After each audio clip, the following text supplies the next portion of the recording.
Saudara, telah terjadi kecelakaan antara bus di Tol Cikampek Purwakarta. Tolong Pak Cikampek,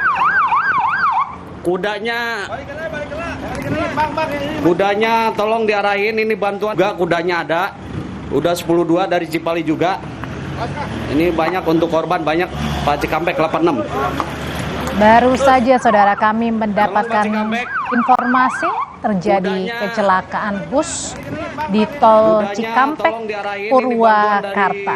Berapa jumlah korban? Udah 10.2 dari Cipali juga. Baik korban luka maupun korban jiwa, kami masih mendata yang tentunya kami akan peroleh dari pihak-pihak berwenang, termasuk dari pihak kepolisian dan juga jasa marga. Tapi bisa kami pastikan saudara, kecelakaan bus baru saja terjadi di Tol Cikampek yang mengarah ke Purwakarta.